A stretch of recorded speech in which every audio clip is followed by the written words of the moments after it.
Diba? Ito yung sa akin. Huwag yung mat-mat yan. Hindi, pinakakuha sa akin. Hindi kayo mat-mat yan. Sino yan nabili? Yung ano, Ang robot niya yan. mahal ito. Magkano?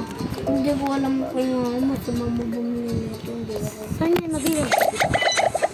Hindi ko alam yung masamang bumili nito. Sabi ko pumunta mama mo. Hindi ko alam. Dati pa ito, baliw. Baby ka pa lang? Hindi. Ano, mga ilang taong kanina? 5.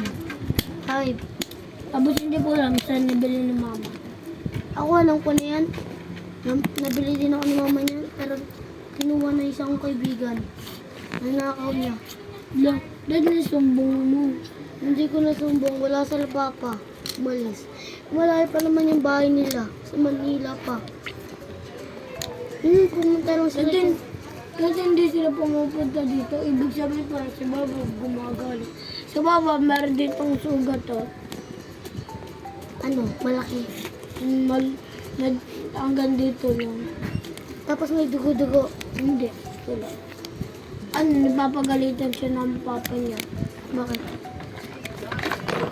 Wala. Ayoko sabihin nagagalit ako sa papa niya. Pagka dumaga. Sira ng cabinet. Ayan. Wala. Nandun lang kagad na pasigod ko. Pasigod.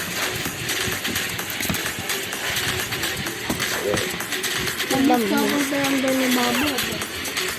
Bigyan mo ako yung sisinyan. Ang sisinyan ko. Paano yung robot mo maliit niyan? Lagyan ko yung sisi eh. Ganun lang.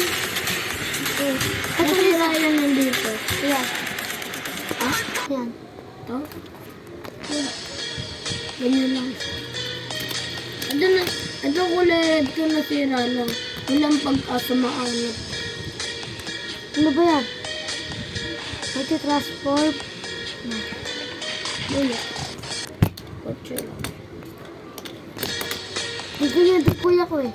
Pero malaki. Sa akin naiwan yung tatlo kong malalaki. Wow!